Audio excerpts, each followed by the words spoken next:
पिंडज प्रवरारूढ़ा चंडकोपास्त्रकयुता प्रसादम तनुते मध्यम चंद्र घंटेति विस्तृता।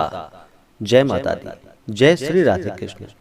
आप सभी का हमारे YouTube चैनल पे बहुत बहुत स्वागत है। आइए आज सुनते हैं चैत्र नवरात्रि तीसरे दिन माता चंद्र घंटा की कथा। चैत्र नवरात्रि में तीसरे दिन माता चंद्र घंटा का पूजन किया जाता है। जो भी भक्त सच्ची श्रद्धा के साथ माता चंद्र घंटा का पूजन करते हैं, चैत्र नवरात्रि के दौरान माता दुर्गा का पूजन करते हैं, उन्हें समस्त प्रकार के सुख और समृद्धि की प्राप्ति होती है। धर्मशास्त्रों में बताया गया है कि माता चंद्र घंटा की उपासना से भक्तों में वीरता और निर्भीकता आती है, साथ ही सौम्यता और विनम्रता का विकास भी होता है। चैत्र नवरात्रि के दौरान माता दुर्गा का पूजन बड़ा ही पुण्यदायक और लाभकारी माना गया है। माता अपने भक्तों की सभी इच्छाओं को पूर्ण करने वाली है। इस बार चैत्र नवरात्रि में माता चंद्र घंटा का पूजन, जो कि 4 अप्रैल 2022 दिन सोमवार को किया जा रहा है। तो आइए जानते हैं माता चंद्र घंटा की कथा के बारे में। तो बोलिए प्रेम से माता चंद्र घंटा की जय, माता नौ दुर्गा देवी की जय। माता चंद्र घंटा के विग्रह का पूजन आराधना इस दिन किया जाता है। इससे साधक का मन मणिपुर चक्र में प्रविष्ट होता है।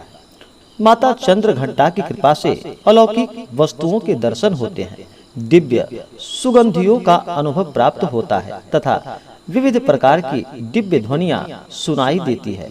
ये क्षण साधक के लिए अत्यंत सावधान रहने के लिए होता है।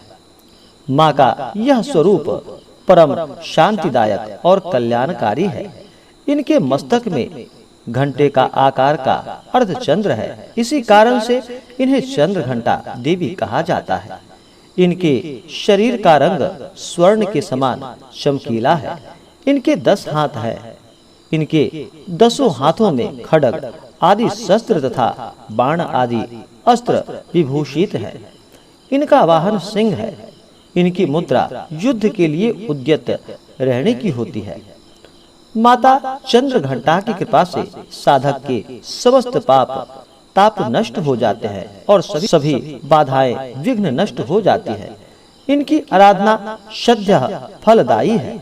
माता भक्तों के कष्ट का निवारण शीघ्र ही कर देती है।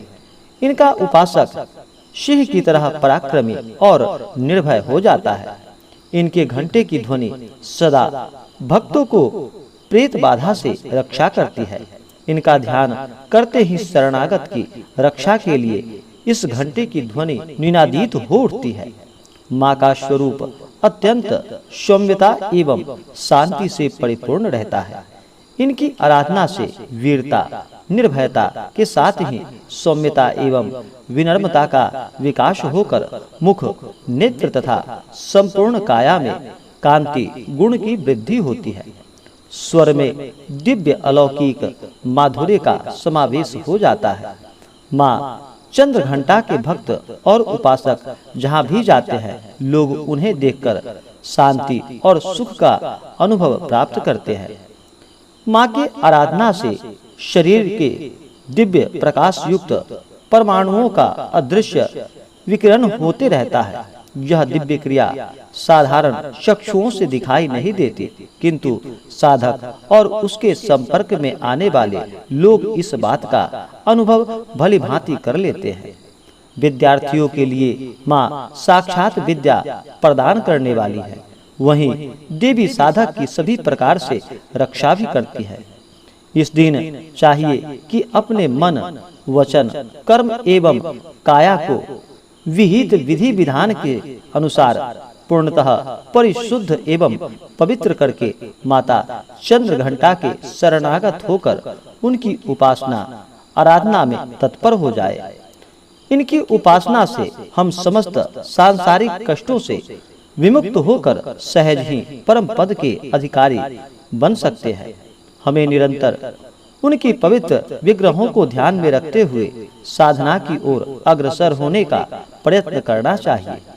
उनका ध्यान हमारे इहलोक और परलोक दोनों के लिए परम कल्याणकारी और सद्गति देने वाला है। प्रत्येक सर्वसाधारण के लिए आराधना योग्य यह बड़ा ही सुंदर श्लोक सरल और स्पष्ट बताया गया है, जो कि माता जगदम्बे की भक्ति पाने के लिए इसे कंठस्थ कर नवरात्रि में तृतीय दिन इसका जप करना चाहिए।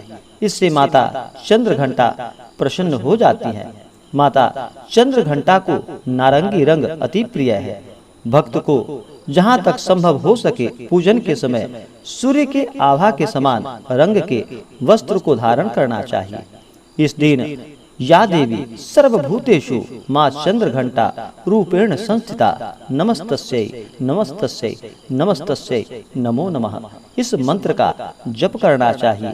इसका अर्थ कि हे मां सर्वत्र विराजमान और चंद्रघंटा के रूप में प्रसिद्ध अम्बे, आपको मेरा बार बार प्रणाम है, या मैं आपको बारंबार प्रणाम करता हूँ। हे मां मुझे सब पापों से मुक्ति प्रदान करे। इस दिन सावली रंग की ऐसी विवाहित महिला जिनके चेहरे पर तेज हो, उनको बुलाकर उनका पूजन करना चाहिए।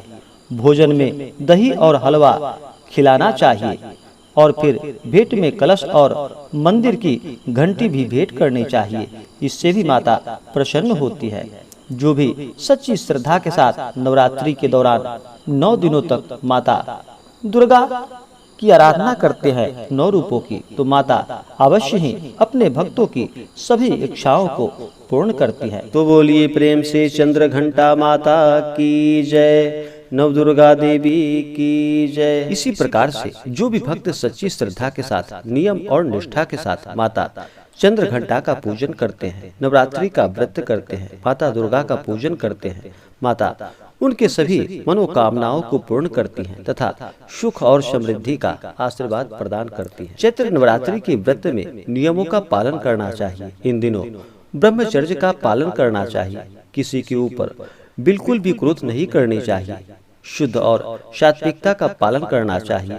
तामसिक वस्तुओं का प्रयोग बिल्कुल भी नहीं करनी चाहिए। अपने से बड़ों का सदा ही आदर और सम्मान करना चाहिए। नवरात्रि के व्रत में महिलाओं का कभी भी अपमान नहीं करना चाहिए। कुमारी कन्याओं का अनादर नहीं करना चाहिए। ये सब माता शक्ति का ही रूप मानी गई हैं और माता सभी जीवों में चेतना रूप में वास करती हैं। इसीलिए कभी भी किसी का अपमान नहीं करना चाहिए। सदा ही धर्म का आचरण करते हुए व्रत को करना चाहिए और व्रत के लिए मन में कभी संशय भी नहीं रखनी चाहिए। श्रद्धा, भक्ति, भाव और विश्वास के साथ व्रत को करना चाहिए और पूजन करना चाहिए। इससे पुण्य फलों की प्राप्ति होती है। जब व्यक्ति के पुण्य उदित होते हैं तभी उन्हें सभी प्रकार के सांसारिक सुखों की प्राप्ति हो पाती है। तो आशा करता हूँ कि यह जानकारी आपको अच्छा लगा हो। ऐसे ही ज्ञानवर्धक जानकारियाँ प्राप्त करने के लिए हमारे इस चैनल को लाल बटन दबा करके सब्सक्राइब करें, साथ में बेल आइकन घंटी दबाएं ताकि मेरे वीडियो का नोटिफिकेशन आपके पास सबसे पहले पहुंचे। वीडियो को लाइक और अपने मित्रों तथा दोस्तों के साथ शेयर करें। सुखी रहें और स्वस्थ रहें। जय श्री राधे कृष्ण। धन्यवाद।